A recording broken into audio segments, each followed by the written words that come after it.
Amelia Warner shares. Loving Jamie Dornan is learning to be quiet, strong, and forgiving. A room filled with light and memories.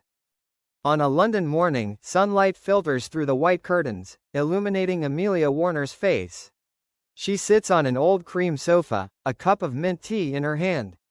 The recorder is turned on, and the journalist asks softly, "Amelia, have you ever thought about sharing your story with the public?"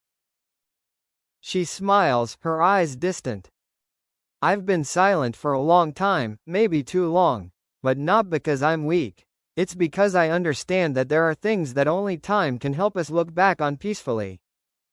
Behind her are family photos, Jamie and her 3 daughters smiling brightly at a picnic. That's what she chooses to keep, real moments, not sensational headlines. When Dakota Johnson's name became a marriage test. The reporter continued cautiously. For years, the name Dakota Johnson has been associated with Jamie. How has that affected you? Amelia paused, then sighed. It's not easy. I don't think any woman wants to hear another person's name mentioned over and over again in front of her husband, even in a work environment. She wasn't angry, nor was she harsh. Her voice was calm, as if the storm had passed. I never blamed Dakota. She's a talented actress, and they had a professional relationship. But what hurt me wasn't them, it was the way the story was told. They had no idea how we had to live with that sensational news every day.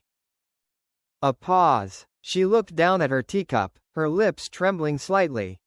Sometimes I wonder, is it possible to love a famous man without sharing him with the world? The answer is no. You just have to learn to love him in your own way. Living with a man in 2 worlds. To Amelia, Jamie has always been 2 different people. There is the Hollywood Jamie, confident, charming, charismatic on screen. And the real Jamie, awkward, quiet, sometimes absent-minded but full of love. He's not Christian Grey, Amelia smiles softly. He can still forget to take out the trash, burn the toast, and sometimes argue with me because he's too late to watch a movie. But that's who I love, not perfect, but real. She says that in the early years after 50 Shades of Grey, they faced enormous pressure. Hundreds of reporters, thousands of articles, countless rumors. I remember one night I found him sitting alone in the kitchen, quietly reading the news. I just went over and said, "I don't need a hero, I need you." And he laughed. From then on, we learned to turn off our phones at night. Invisible cracks.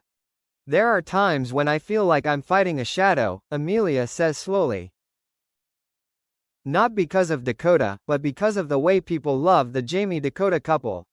They turned their on-screen love into an illusion that I have to deal with in real life. She says a fan once asked her on the street, "Are you jealous of Dakota?" Amelia just smiled. "I'm jealous of the time they spent together doing great things. But I'm proud of Jamie for being the one who lived up to that role, and then came back to being himself." Her voice was soft but a little choked up. "We used to fight. We used to not talk to each other for days.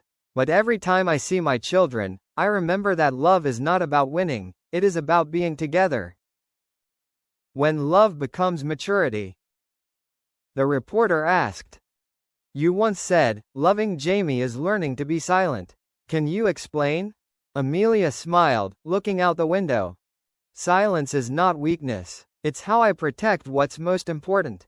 If I spoke up every time there was a rumor, I would lose my peace. I chose to be silent because I believe that the truth will last, and the rumor will not."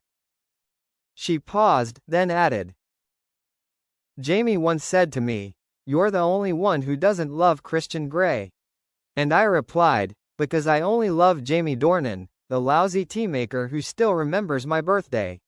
We laughed for a long time that day." Stormy days. The story moved to the most difficult period, the time when the rumor spread, and Amelia had to witness her husband's image associated with a series of sensational headlines. I cried. There were times when I wanted to run away, but then I realized, running away is never a good way. One day, when the newspapers reported that Jamie still has feelings for Dakota. Amelia quietly turned off the TV. Jamie walked over, put his hand on her shoulder and said, "Stop reading it, honey. It's not true." "But they keep saying it," she replied. "Let them say it. We live with it, they just write it down." That sentence, simple but it saved the marriage. Since then, we no longer read about ourselves in the newspapers. Instead, we read fairy tales to our children. The price of light. The reporter asked, "Have you ever wished Jamie wasn't so famous?" Amelia laughed, but it was a bitter laugh. "A lot. Fame is a double-edged sword. It gives him opportunities, but it also takes away our privacy.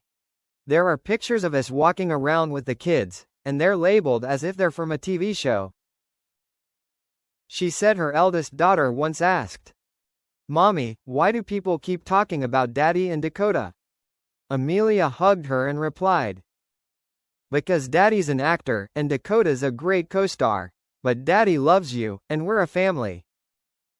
They may not understand it, but they feel the love. And I promise they'll never doubt it." Forgiveness is a gift for both. "Forgiveness is not accepting everything that happened," Amelia said, her voice warm and mature. "Forgiveness is how I choose to move on. I forgive the media for not understanding, forgive myself for being weak, and forgive Jamie for being human." She remembers Jamie saying, "I'm more afraid of losing you than losing my reputation." And she replied, "You won't lose me, if you remember that my silence doesn't mean agreement, it means hope." Simple happiness. The reporter moved on to a lighter topic. "What makes you happy now?" She smiled brightly, her eyes bright as the morning. Breakfast was filled with the laughter of the children. Jamie made coffee, I played a few notes. We planted trees, cooked, watched old movies. No cameras, no lights, just us, the most genuine, simple things. She paused for a moment and added, "Happiness doesn't come from people stopping to talk about the past. It comes when you're no longer afraid of the past repeating itself." A different Jamie, and a new Amelia. Many people think Amelia stayed because of duty, but she said, "No, I stayed because I still see Jamie trying every day. He's not perfect, but he's sincere." She said that since Jamie took the initiative to tell the press, "Please don't mention Dakota in front of Amelia anymore," everything changed. "I didn't need a public apology. I just needed him to understand how tired I was. And when he said that, I knew he understood." She smiled. "That's how a man shows love, not with flowers, but with understanding." Amelia wants to share with other women. When asked if she had any advice for women living in the shadow of fame, Amelia shared, "Don't try to be what other people expect you to be. You are not someone else's shadow. If you love a famous man, remember that he was a human being before he became a star. And if the world mentions another woman's name, remember that what he whispered in your ear every night is more important than anything else." Music heals. She has returned to music, the thing that has helped her through it all. Her latest album, The Silence Between Us, was written during those turbulent years. "I didn't write about Dakota or the press. I wrote about the invisible space between two people, when you love each other but can't touch each other because there's so much noise around you." The title track opens with the line, "If the world keeps talking, let them talk. We'll talk in silence, you and I." "That's the message I want to send to Jamie," she says. "Love doesn't have to be loud to be real." The last question.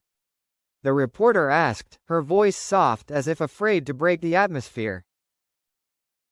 "If you could go back to those years, would you change anything?" Amelia shook her head. "No, I would still choose Jamie, still choose silence, still choose forgiveness. Because thanks to all of that, I learned to love myself." She smiled, her voice warm. Love is not perfect. It is a journey of learning to understand each other, every day, a little. The silent power of love. When the interview ended, Amelia went out to the garden. Jamie was playing with the children. She stood watching, without needing anyone to say a word. The reporter gently asked, "Do you have anything to say to him now?" She smiled gently. "No need, he understands. We have learned to love without saying anything." The sunlight shone down on her face, as gentle as the voice of a woman who had endured so much, but still chose to love, chose to stay, chose to forgive. When the interview aired, millions were moved. No more mention of 50 Shades, no more comparisons. Only one quote remained, circulating on social media. "Loving Jamie Dornan is learning to be quiet, strong and forgiving, just like Amelia Warner did." And in Ireland, in a house filled with laughter, that woman finally found what she had been searching for. True peace in love.